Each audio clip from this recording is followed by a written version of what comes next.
Hello everyone, welcome to Java course on code mode. आज की इस क्लास में हम एक नया चैप्टर स्टार्ट करेंगे जिसका नाम है कॉम्प्लेक्स मैथमेटिकल एक्सप्रेशन। इस चैप्टर के अंदर हम पढ़ने वाले हैं जो हमारी गणित की समीकरण होती हैं हम उनको किस तरह सोल्व कर सकते हैं। एक गणित की समीकरण को मैथ के अंदर सोल्व करना और प्रोग्रामिंग के अंदर लिखना थोड़ा अलग होता है।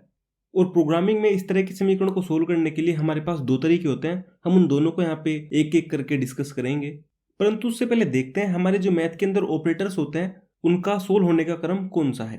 तो हमारे पास यहाँ पे क्रम दे रखा है जिस क्रम में हमें अपने ऑपरेटर्स को यूज करना है। अगर हमारी एक इक्वेशन के अंदर हमारे पास कोष्ट है तो हमें सबसे पहले कोष्ट के अंदर जो भी है हमें उसे सोल्व करना पड़ेगा। उसके बाद अगर हमारी इक्वेशन के अंदर कुछ घात वाली चीजें दे रखी हैं तो उसके बाद हम उसको सोल्व करेंगे। उसके बाद हमारे पास आता है मल्टीप्लाई और डिवाइड। इन दोनों में से जोन सा भी हमारा पहले आएगा हम उसको सोल्व करेंगे।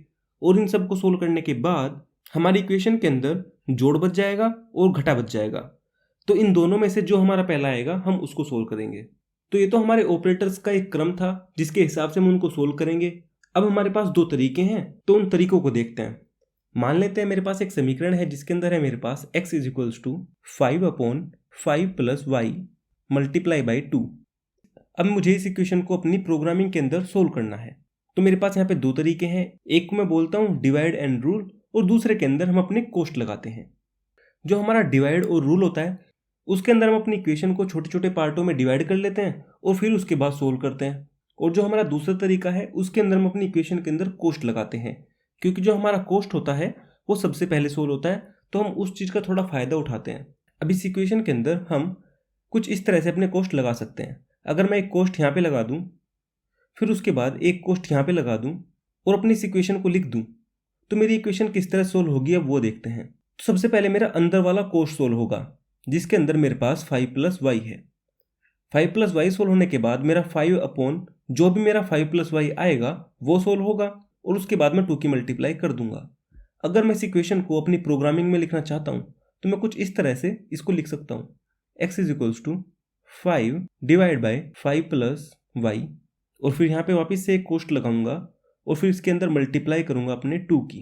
तो इस तरह से मैं अपनी इक्वेशन को प्रोग्रामिंग के अंदर लिख सकता हूँ। अगर हम इसके अंदर भी देखें तो हमारा जो सबसे पहले अंदर वाला कोष्ट है वो सोल्व होगा, तो हमारा 5 + y सोल्व हो जाएगा। उसके बाद 5 अपॉन जितना भी हमारे पास यहाँ पे होगा 5 + y वो सोल्व होगा और उसके बाद मैं उसके अंदर 2 की मल्टीप्लाई कर दूंगा।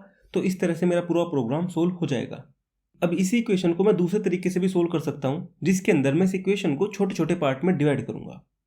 तो जब हम अपनी इक्वेशन को छोटे छोटे पार्ट्स में डिवाइड करेंगे तो उसमें हम क्या करने वाले हैं, जो हमारा एक पार्ट होगा उसका आंसर हम अपने किसी दूसरे वेरिएबल के अंदर स्टोर करा लेंगे। जैसे मेरे पास यहाँ पे 5 + y है, अगर मैं यहाँ से अपने कोष्ट हटा दूँ तो मेरे पास यहाँ पे 5 + y है। अब मैं इसको कहीं पे स्टोर करा लेता हूँ। मान लेते हैं मेरे पास एक वेरिएबल है जिसके अंदर है मेरे पास z और z के अंदर मैं अपने 5 + y की वैल्यू को स्टोर करा देता हूँ। तो अब जो मेरी ये इक्वेशन है, ये मेरी इक्वेशन कुछ इस तरह से हो जाएगी। मैं इसको 5/z मल्टीप्लाई 2 रख दूंगा क्योंकि जो मेरा z था उसके अंदर मेरे पास 5 + y था। अब मैं 5/z को भी अलग से सोल्व कर सकता हूँ। मैं इसको एक अलग वेरिएबल में स्टोर कर लेता हूँ। मान लेता हूँ मेरा वेरिएबल है a और a के अंदर मैं अपना 5/z स्टोर कराता हूँ। अब जो मेरा 5/z है उसकी जगह पे मेरा a आ जाएगा और जो मेरी ये इक्वेशन होगी ये कुछ इस तरह से लिखी जाएगी। ये मेरा हो जाएगा a × 2। अब जो मेरी इक्वेशन है मैं इसको कुछ इस तरह से लिख सकता हूँ, x = a × 2। अब ये मेरी प्रोग्रामिंग में भी कुछ इस तरह से होगी। अगर मेरे को अपनी इस इक्वेशन को सोल्व करना था जावा के अंदर, एक तो मेरे पास तरीका ये था जिसके अंदर मैं अपने कोष्ट लगा रहा था। अब दूसरा तरीका ये है, मैं अपनी इक्वेशन को छोटे छोटे पार्ट्स में डिवाइड कर लेता हूँ। मेरे पास यहाँ पे 5 + y है तो मैं उसको कैलकुलेट कर लेता हूँ और अपने वेरिएबल z के अंदर डाल देता हूँ। उसके बाद मेरे पास 5/z बचना था तो मैं 5/z को कैलकुलेट करता हूँ, अपने a वेरिएबल के अंदर डाल देता हूँ। उसके बाद जो मेरा a था मैं उसको इक्वेशन के अंदर रखता हूँ और फाइनली मेरे को कुछ इस तरह की इक्वेशन मिलती है जिसके अंदर मैं केवल अपने दो वेरिएबल्स को मल्टीप्लाई कर रहा हूँ, जो कि मेरे लिए बहुत आसान है।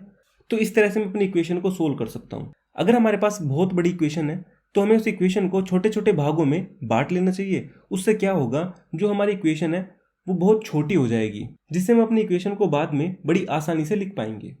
आई थिंक आपको समझ आया होगा। हम अपनी इक्वेशन को किस तरह बना सकते हैं, हमारे पास इक्वेशन को सोल्व करने के लिए 2 तरीके हैं, उनका उपयोग हम किस तरह कर सकते हैं।